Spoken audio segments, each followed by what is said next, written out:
Sustainability is a term that continues to evolve, and in the jewelry industry, it's often used in quite confusing ways.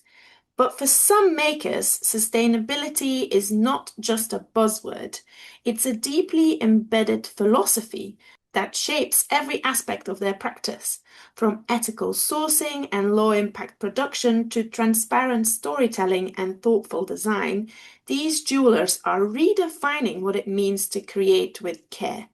One such designer is Anna McLoughlin, whose work is rooted in a clear sustainability vision. Her pieces are created from the jewelry her customers have lying around, and she often incorporates heirloom materials, resulting in pieces that visibly celebrate the maker's hand. Anna's commitment to ethical making extends beyond materials too. She works from an off-grid eco studio and is a certified B Corp, reflecting her dedication to responsible business practices. To discuss her journey to reduce her impact on the planet and people and translating her passion into a viable brand, I'm excited to welcome to the BAJ podcast Anna McLoughlin. Welcome, Anna. Hello, thank you for having me. So, Anna, to start, can you tell us a little bit about yourself and what it is that you do? Yeah, okay. You've done a brilliant introduction. So, yeah, I describe myself as an ethical goldsmith, and essentially, I take my customers' old jewelry and I turn it into new jewelry. So that jewelry might be heirloom, sentimental, inherited pieces that mean the world to them, and sometimes it's just old jewelry that they've got sitting lying around in a drawer that they might have bought 20 years ago and they now don't wear anymore. And so yeah, I use that and then turn it into something new that hopefully they are going to wear, because that's the point of jewelry, is that it's supposed to be worn. So, what made you decide to become a jeweler in the first place? And perhaps how did you gain the skills that you need today? Okay, this is a really easy question when I'm asked this one, and I always give the same answer, that when I was about, I don't know, 6 maybe, in primary school, I had a teacher that said to me, "Anna, I think you're going to be an artist when you grow up." And I thought, all right then, I'll do that. And that just stuck with me. And since then, that was what I was going to do. Everything was geared towards, I'm going to be an artist. And then I think I was probably about 15 or 16, and I saw that you could do a degree in making jewellery in Birmingham, which is where I grew up. And then that was another thing that just sort of like stuck in my brain. And I said, oh, well, that's the type of artist that I'm going to be. I'm going to do that. And so GCSEs, A levels, I just kind of was, that was the goal, that I was going to get onto that degree course, which I did start on a different one to start originally, because because being from Birmingham and living there, and that need to move away from home to go to university. So I did go to Derby University for a little bit, and then realised that I was on an applied arts course, so I was doing ceramics and printmaking and textiles and a bit of jewellery. But I sort of soon realised that actually I just wanted to do jewellery. So I started again at the Birmingham School of Jewellery, UCE as it was then. Did my degree in jewellery and silversmithing. So I did that, and then I became a teacher for a little bit, because essentially you leave and you've got a degree and not actually that many skills, because it's so concept based. Most of my degree work was all about making big catwalk pieces, so I didn't have that many fine jewellery skills. I had lots of ideas and I was good at the concept, but I wasn't so good at the actual skills. But yeah, so there was an incentive to become a teacher. I'd done a bit of part-time work on like play schemes and things in the summer holidays, so I did that for a few years. Then I had my daughter, and I think she was probably the catalyst for jumping ship from teaching and being able to be my own boss, which again was really easy for me because my parents had always had their own business, so it was just sort of in my blood. It was just, oh, that's what you do. And yeah, my business has evolved quite a lot over the years that I've been doing it, but that kind of environmental ethical ethos has always been part of me and always been in me, so that's always been there. So yeah, it's just kind of evolved into what it is now. When you started your business and when you started thinking in sustainable practice, that you were quite new at this, like there weren't many people doing, No. it wasn't the easy way to go about it. Could you tell us a little bit more about that kind of journey and why you didn't sort of decide, okay, this is too hard to sort of do, like you carried on working on it? I found out kind of recently. Now, I'm sure that I have some neurodiversities. I'm not diagnosed with anything, but I found something out recently about people with ADHD, about how they have this really kind of strong sense of right about sort of what is the right thing to do. So perhaps that's what it is. But I don't think I've ever really thought about it as being hard. I think I've just thought about it as like it's just something that I've done. I mean, I became vegetarian when I was 13, and I think it's just like I get this, I'll see something and think, well, that's wrong, and doing anything that's likely to be destroying the planet, I don't understand why you would want to do anything that is going to do that. And so I think it's just something that's sort of in me. So I don't think it wasn't, I didn't find it a difficult thing to do because it just seemed like it was the right thing to do. No, I've never really been one to sort of read the book and then think that's what you have to do. I think, okay, well, somebody's written that book at some point, so I'm going to write my own. Yeah, that's such a good point. It's not because context around us does it in a certain way that is not somehow socially evolved. Like you can't change things. Absolutely. You describe your pieces as mini wearable sculptures on your website. What does that phrase mean to you, and how does it shape your design process? Okay, so it's a phrase that I came up with a few years ago because I was sort of trying to differentiate me from all the hundreds of other jewelers that are out there. But I kind of feel like because all my work is commissions and everything is a one-off, it's kind of like I am creating a sculpture for each one. So I don't always know exactly how I'm going to make it when I start it. So saying about my business evolved, often each piece will evolve and I'll do a drawing. So I know what I want it to look like in the end. But yeah, it might be that I don't necessarily know exactly how I'm going to, what skills or what processes I'm going to use to make it. So that kind of happens as I go along. And I suppose more recently, I came up with the phrase before I did this, but I went on an engraving course, so kind of just like a 2-day engraving course a couple of years ago from the hand engravers. And I did it with the intention of learning how to engrave letters inside wedding rings because I was making loads of wedding rings. But actually, it's taken me on a whole different journey and somewhere completely different. And so I've sort of, from those couple of days, of like the very basics of hand engraving, I've sort of developed that into my own sort of hybrid engraving technique using a mixture of burrs and hand engraving to make all these sort of like swirly textured patterns. I was already doing loads of texturing on my jewelry already, but this has sort of really sort of just moved it up a level and taken it somewhere that I'm really enjoying working with. Sustainability is something you clearly value greatly. Practically, what sustainable practices, and you also reference ethical practices, have you introduced into your brand and business? And what was maybe the process like also to then translate that practice into becoming a B Corp or being recognized as a B Corp? Okay, so I don't know that I've actually kind of introduced them. I think they've just been there from the start. It's just the way I've always operated. People that are in the sort of sustainability industry talk about like there's 3 main things when you come to being sustainable, and it's energy, food, and transport. And those are the big things. And that if you tackle those, then all the other stuff is also brilliant, but all the other stuff is kind of minor. So you sort of tackle those 3 big things first, and actually the other stuff sort of falls into place. So energy wise, my studio is off grid. It's powered by a couple of solar panels. It's essentially a big posh shed, but it's powered by 2 big solar panels and a battery. which works really well. I have to be a little bit careful in the winter, because if I've had a couple of days, if I've had a few dull days and the battery's not charged so much. But I do have the option to plug that battery into the mains if I need to.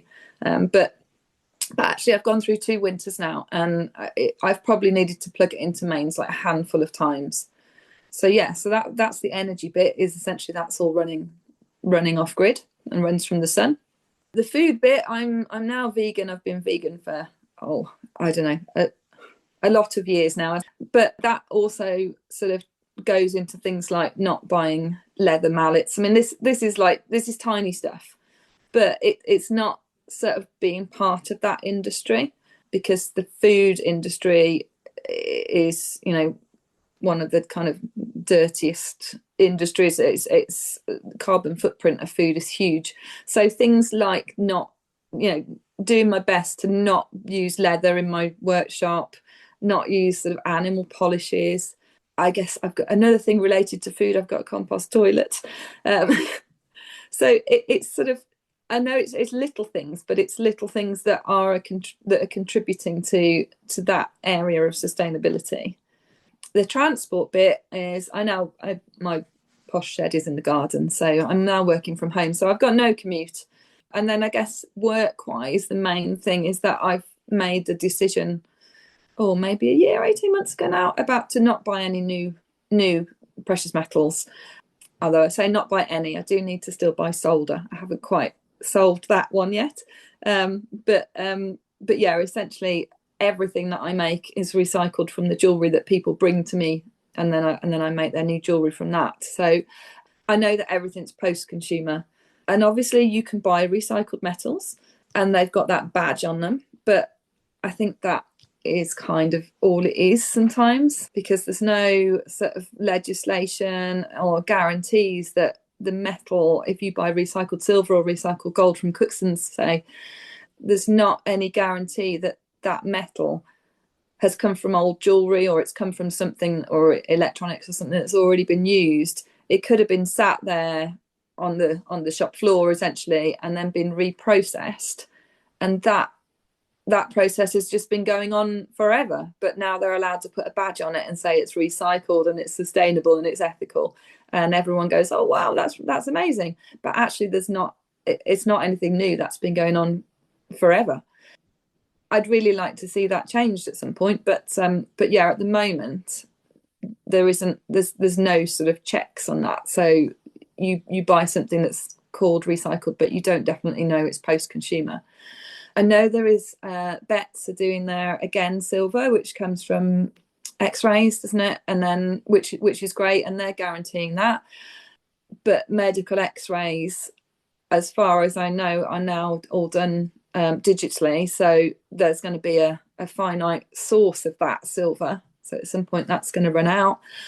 I think the Royal Mint have got some jewellery that they're now saying it comes from electronics, which I feel a bit strange about this one, as to whether, okay, it is coming from electronics and that's great, but why isn't it going back into electronics that uses loads of precious metals and precious stones? And I assume it's because the profit margin for jewellery is maybe more than they're allowed to ask for something going back into electronics. So again, it's what the kind of reasoning behind it is, I'm not 100% sure about. And it's sort, at least it is being recycled, so that's great. But again, it's kind of, then where do the people that need it, the gold for electronics, get their gold from? And as well with the Royal Mint, I question their use of stones. I think it's quite interesting that they are not saying anything about the diamonds that they are using in the jewelry that's then all recycled metal. Absolutely. I think that's something that's overlooked a lot, and people will say, oh yes, I'm using recycled gold or recycled silver, but don't think about stones at all. And yeah, where are they coming from and who's cutting them? Yeah, big questions there. You are a certified B Corp. Yes. Tell us a little bit about why you chose that was an important thing to do, and what was the process like, and yeah, would you recommend it to other jewelers?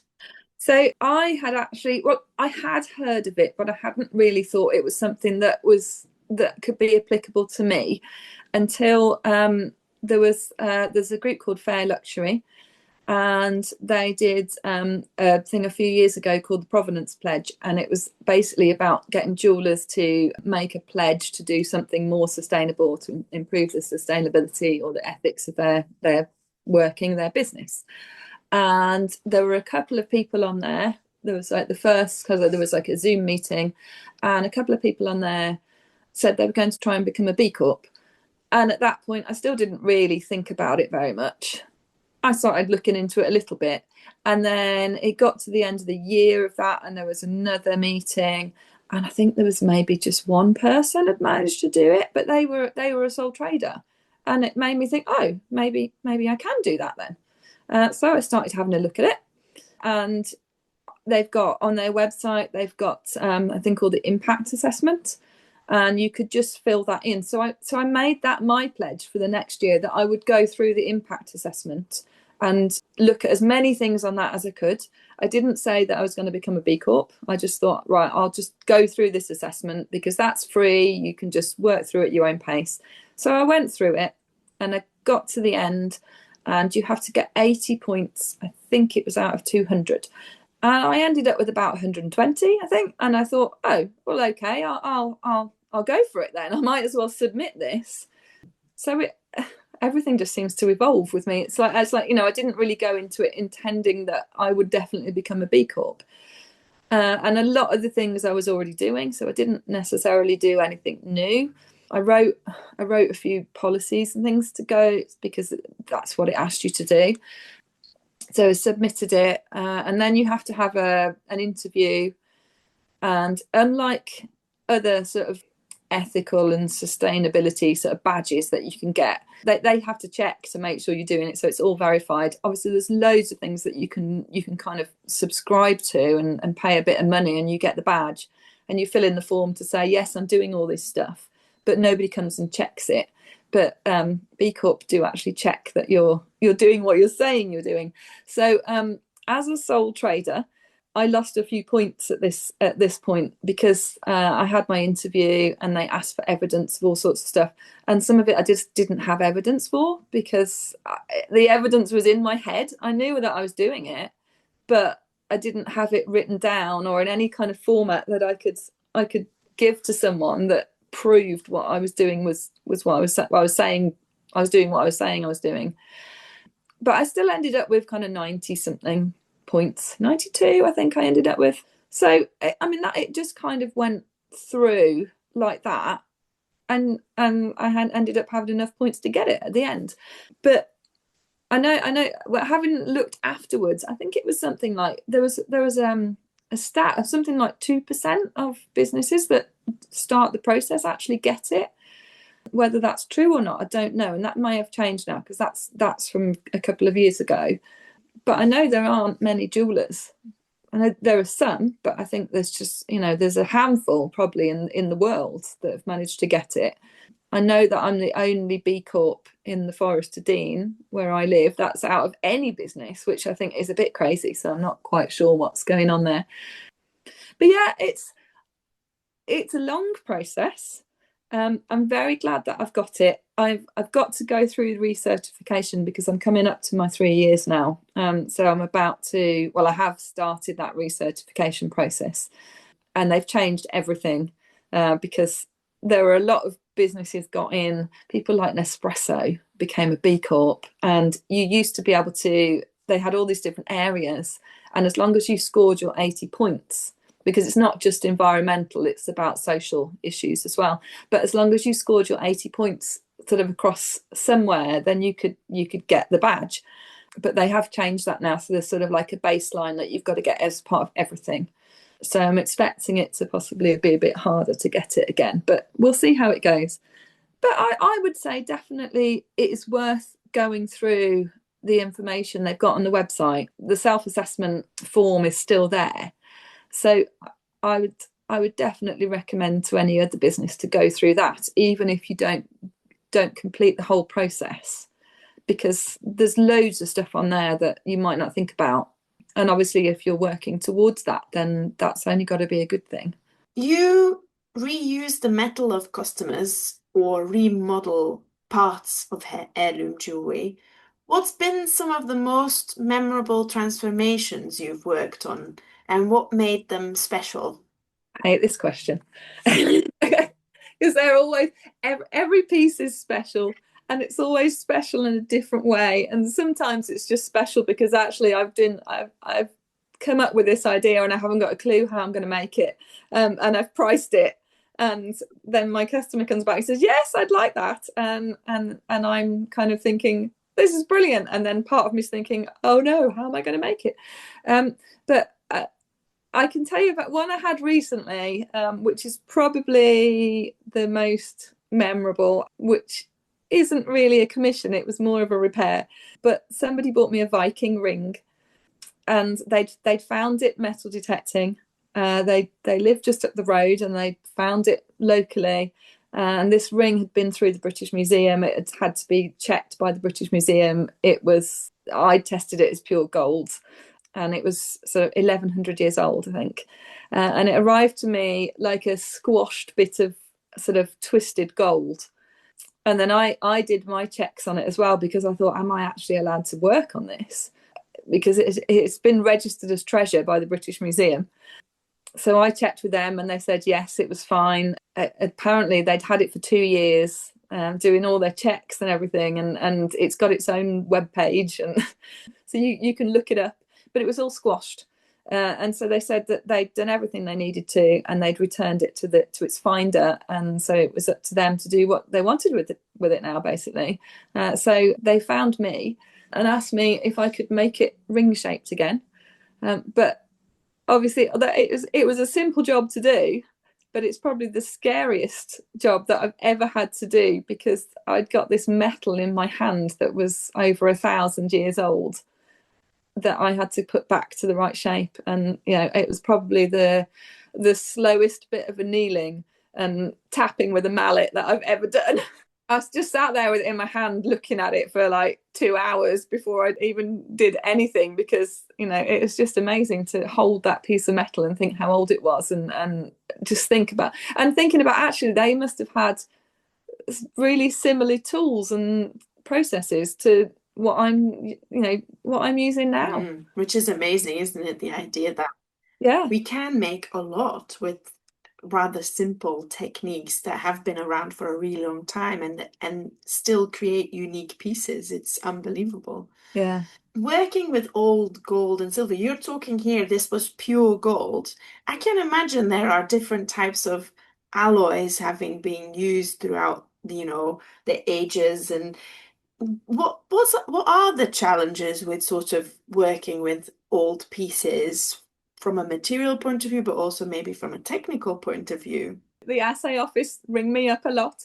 um so yeah, I mean, obviously you can mix all the carats together and it's still metal and you can still work with it, but yeah, sometimes you end up with funny alloys that maybe aren't quite the right alloy for hallmarking. So I always have to tell my customers that if they give me a handful of different carats of gold, sometimes there's platinum, and I always have to say, look, it will be your metal, but if you've got a combination of 9 carat, 18, 22, I've got an electronic gold tester and I can test it on that, and I can make my best guess as to what the end carat's going to be, but I can't guarantee that.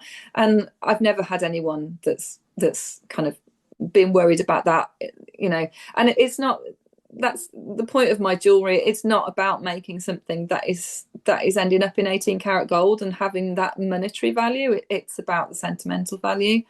So if somebody comes to me and they are, the monetary value is the main thing, then I'm probably not the right person to make their jewelry anyway. But yeah, I mean, the assay office do call me quite a lot and say this isn't quite what you've said it is.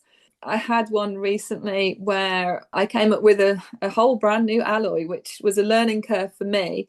And there was some white gold and some platinum that I mixed together because it was the customer's old jewelry and they wanted to have those particular pieces in the new piece. So I melted them and mixed them together, made, I think it was a ring, made the ring, sent it off to be hallmarked, and they said, well, we can't mark this as anything. It is precious metal. There's lots of gold in it and there's lots of platinum in it. So there's not enough gold in it to mark it as gold. There's not enough platinum in it to mark it as platinum. We can't mark it as base metal because it is precious metal. So yeah, you can't have a hallmark on it. So they sent it me back, and obviously they sent me the XRF report with it to say what was in it, and I gave that to my customer who was absolutely fine with it. But it's just I'm not in it. I'm not in this to be making jewelry that's out of 18 karat gold or 9 karat gold or whatever. It's about reuse rather than it being a specific alloy. You have mentioned that you've moved into an off-grid eco studio. I wondered if this changed the way you work or think about making? I don't think it's really changed the way I intended to work, because it was sort of always a plan. So when I moved to where I am in the Forest of Dean 6 and a bit years ago now, it was sort of always there at the back of my mind. I moved into a craft centre up the road for a little bit first because we moved into a renovation project, and there were workshops and they were a mile away and they were all nicely painted white and finished, and I could pay my £100 a month rent and just move in. So I did that for a bit. But then I've now moved back into part of the reason we bought the house was because it had this big shed in the garden. So it was kind of always the plan. But before I moved in, what I did do is check the energy usage on all of the equipment that I've got. So you can get like a little plug that just you plug it into the socket, and then you plug in your piece of equipment, well, whether it's a hairdryer or an oxycon machine, and then it will tell you what the energy usage is. So I did that with everything, and I basically just kind of ran did a day and plugged it into each bit of equipment, left it in there for a day, recorded what I got. Obviously I'm not going to use everything at the same time all day, but I sort of worked it out as if I might do that. So that sort of told me what size of battery and how much solar that I'd need, and then I doubled the solar because that's the advice. So I mean, I have to be a bit careful about not running certain things at the same time. So I couldn't run my oxycon for soldering and my laser welder at the same time, but I'm not going to do that anyway. And it's just a DIY setup. I mean, I've got an EcoFlow battery. When I bought mine, you couldn't get them all over the place, but you can now buy them in Argos. And I've got 2 solar panels, and we didn't have anyone to come and set it up for us. The solar panels are ground mounted on like plastic sort of stands that they just clamp on, and then you plug a cable into the end of the solar panel, and then I plug the other end of the cable goes through a little hole in the wall of my workshop and then plugs into the battery. So it didn't, you can buy all this stuff from anywhere now. But yeah, I mean, what might happen sometimes in the winter is all the time, I'll sort of have one day a week that I sort of earmark for doing admin and website updates and that kind of stuff. And sometimes that day in the winter might change depending on what the weather's doing. Just to let my battery charge up a bit if it needs to. But I mean, as I said before, I can plug it into the mains if I need to. So if we've had a week and it's been raining all week and there's been no sun, then I might need to plug it in. Or sometimes if I've got a workshop, if I've got someone coming to make wedding rings and I've got to have it on 100% for that day, then I might need to plug it in beforehand. But it is literally like a handful of times probably over the year that I'd have to do that. I've bought a few years ago now, I bought a Dado laser welder, and it changed my life basically because I just use it so much now. But things like that, like in the summer especially, that runs off electricity, so essentially that's running for free. So if I can use that to do simple joins that may have been a solder join rather than using gas, then I will try and use that. I mean, I use a tiny amount of gas anyway, but it, that it's things that sort of, I didn't think about that initially, but when I know that I can use the sun to power something, I'll try and use something that uses electricity over something that uses gas. Thinking about sort of broader sustainability or ethical practice in the industry, you mentioned about recycling already. Are there any other changes you would really like to see materialized in the near future so that we're all able to move towards a more sustainable industry? So I said about recycling. I'd like to see some kind of checks or legislation on what bullion dealers are allowed to call recycled, so that you know whether it's pre-consumer or post-consumer recycled, not just reprocessed, because I think that's a totally different thing. Mining is something that sort of blows my mind and is partly why I'm doing what I'm doing, and I don't know what the answer is. Obviously, you've got people like our friend Stuart Poole from 1948 who is working really hard to sort of make sure that the stones that he sells come from places where people are being paid a fair wage, where they've got safe working conditions. And I do get, I get it that those people, for them, that's their only source of income. So at the moment, if we're not buying their gemstones, then they don't make any money and they can't afford to eat. I don't know that that's necessarily the long term answer, but as I say, it literally is a minefield, and I don't know what the answer is to that. I think there needs to be an answer, but at the moment, I don't know what the answer is. I think maybe we just need to keep asking lots of questions, and asking the bullion dealers and asking the stone dealers, where do these stones come from that you're trying to sell to me, and not just accept when they give you the name of a country, and say, no, I want to know the name of the mine, and I want to know where they've gone after that and who's cut them. And it's things have got to come from above, perhaps from government level as well, because obviously jewellery is such a small part of the precious metal and the gemstone industry, that whether obviously as jewellers, it is our responsibility to keep asking questions. But I think perhaps some legislation needs to come from higher up than us.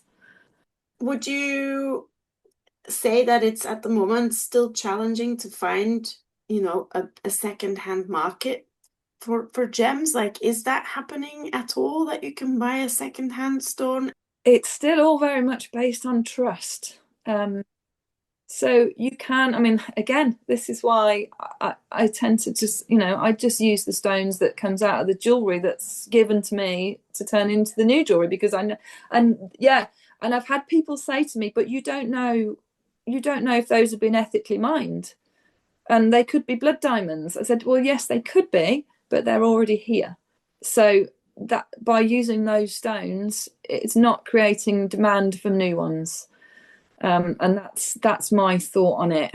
But yeah, it is difficult. There's a company called Gemology Rocks that I've been on a training course from, and they show you this bag of looks like sweets, and they go and collect the stones from the precious metal recyclers, that essentially are of no value to them. I think the process involves etching or sort of putting the jewelry into acid, so it eats a bit of the gold and silver, and then the stones drop out. I might be wrong on that though, but I think that's kind of the process. So what they end up with is a whole load of gemstones that could be anything, and they're all mixed up, and so they're of no value to them.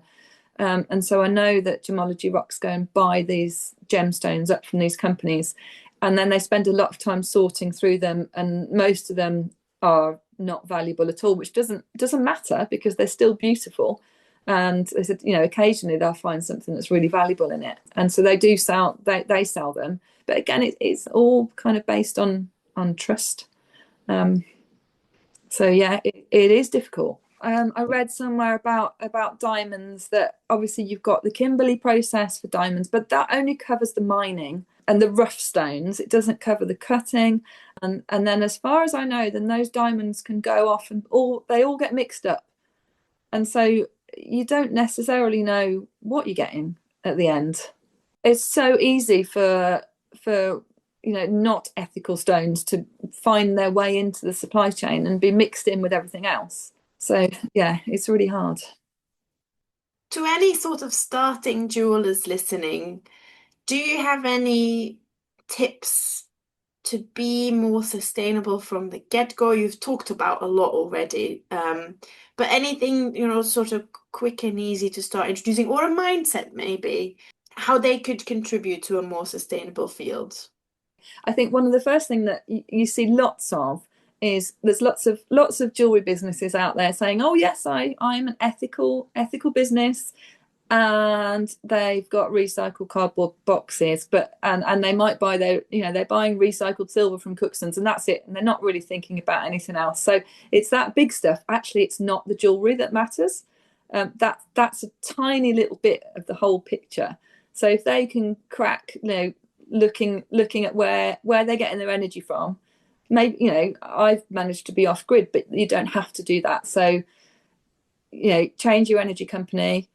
Look at where you're going to work. Do you have to work miles away? How are you getting there? The food one, people don't like it. My opinion is there's not much point in shouting about that if you then go home and have a steak for dinner and then fly off to Spain on your holiday, or on a trip to go and people put it down as business trips, but you kind of fly off to go to a jewelry show on the other side of the world, and then you're claiming that you're an ethical business, but actually those other things that are nothing to do with the jewelry are having a much bigger effect than your tiny little things that you're making and your bit of cardboard packaging and swapping your light bulbs to LEDs and that kind of stuff. I seem to, at the moment, this is something I was only thinking about yesterday. I seem to have become a bit of my second job at the moment seems to be calling out people for using AI in their social media posts, which is just a massive bugbear of mine. But people are just using it willy-nilly to come up with silly memes and images, and it uses such a lot of water. You've got these massive data centers that are so damaging to the environment, and people don't actually think about that. They just think, oh, this is really cool.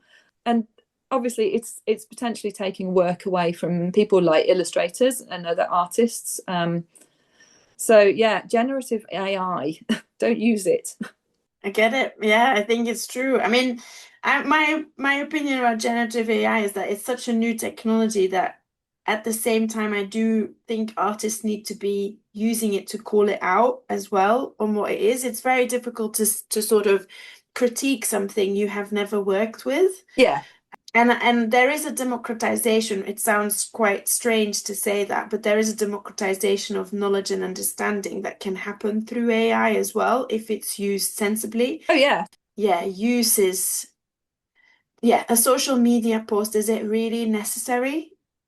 Whereas a funding application or you reviewing a policy that, is gonna, if AI can help me to catch out the best insurance, then that's bigger impact than, so it's a complex. Yeah, it's about using it for where it's most useful, and not just using it to come up with a picture of yourself as a doll. And it's I think I was reading about it, and obviously you've got these huge data centers that are holding data for everything that we do. Our whole lives are digital and online. And before all the generative AI stuff came along, I think they were just about on track to be net zero. That was a possibility. And now, since everybody is coming up with pictures of themselves as whatever, since Chat GPT and all that stuff's appeared, then that's there's no way that's a possibility anymore. Yeah. Yeah, I think it's, for me, it's very much, if the use is going to impact you positively in terms of, or it's teaching you something, or it's helping you deal with something, or then I think that, yeah, it's amazing that that's a tool that's available to us. But the sort of using anything just for sort of silliness is just, Or maybe I'm just turning into my grandparents and being old. I don't know. I think what is important though is that we don't, any tools that become available to us, like you say, measure the electricity, like think through the process. It may be free to us, but every social media post is historically always there on the internet. Yeah. Is it all, yeah, where we need to think about that, and we need to try and ask those questions and Yeah. keep challenging it. That's the most important thing. Which again is really hard because social media, for most of us, it's our main source of advertising. Everything has impact, so it's finding the right balance, and I think really what's not necessary is not necessary. Yeah. Last question, Anna. What designs or shows or talks have you got planned? Are you currently working on anything that we could look forward to discovering from you? Oh, work-life balance. Maybe I'm working on that. Um, As many of us. yeah, yeah. So I'd like to do more of this sort of thing, more, just talking about what I've been doing because it seems that it's weird. I didn't think that I was doing anything that other people would be interested in, but it seems that they are. So I'm very happy to continue doing that. And actually, if that changes just, the way one person thinks, then that's been a success. I used to say that when I was teaching as well. If I can change the mindset of one child, then it's worth it. So yeah, more hopefully, more kind of work around sort of education and this kind of thing would be great. I'm also working on my sort of engraving and carving techniques. It's always, everything that I do is a continual sort of process of improvement and refinement. I don't think I would ever get to the point where I say I'm the best I can be, and I guess that's when you stop, when you get to that point. So yeah, I'm doing, kind of, because that's a fairly recent thing that I've started doing only like the last couple of years. So lots of still doing that and refining how I get my nice swirly lines on things and that kind of stuff. I've been refining my commissioning structure, which I guess might be interesting to some people as well. So what I found is, because there's only one of me and there's only so much work I can physically take on, I guess this is going back to the work-life balance thing, that I've started charging up front for doing a commission. I've always charged a very nominal fee for producing drawings, which just doesn't cover my time at all. So I've changed that, and I'm now charging for that. And if people want to commission me, they've got to pay a little bit of money up front, and then I can take a bit of that off the end. The quote, I'll refund a little bit of that off their quote, but it just means that hopefully I'm getting genuine people that want to buy what I am making. So that's a new thing. So we'll see how that goes, but hopefully, yeah, hopefully that'll work. There was something that I was talking about with my partner last week, and that I get quite a lot of repairs in on engagement rings, a lot where claws have been broken off or they've been bent back, or the rings are just so thin and delicate that I just don't think they are what is seen as what people would think of as an engagement ring. If you put engagement ring into Chat GPT, what it kicked back out of you is probably not necessarily fit for purpose for today's life. When De Beers invented them in the 1930s, and the sort of person, it would obviously be quite well-to-do women that would have an engagement ring. And they probably didn't do very much. They would swanny about in their big dresses and, sit drinking tea, but they wouldn't be kind of, painting walls and doing DIY and gardening and all the stuff that you have to do today. So it's got me kind of thinking about, coming up with some kind of range of kind of engagement rings for now, that are also not just for women, or gender is a fluid thing, and that's great that we're now recognizing that. So I think there's a little bit of a gap there, and somebody might steal this idea from me after they've heard that, and that's fine. But it's it's very much, I'm very much thinking out loud here, but that's something that obviously I might try and pursue if I get time. And it would just be drawings, because people have then got to bring me their jewellery to make them. Yeah. In a world where conscious making is more important than ever, jewelers like Anna show us that sustainability can be both a guiding principle and actually a source of creative inspiration and passion. Her thoughtful approach, from ethical sourcing, heirloom remodeling, off-grid working, and becoming a B Corp, she sets a powerful example of how jewelry can be made with integrity, care, and lasting value. Thank you, Anna, for sharing your journey, your insights, and your passion for ethical making with us today. We're incredibly grateful for your time and for the inspiration you bring to the industry. Thank you. Next month, I'll be joined by another guest, so stay tuned to find out who it is. For now, this was Sophie Boons for the BHA podcast episode titled Applied Sustainability with Anna McLoughlin. Thank you for listening and have a wonderful day.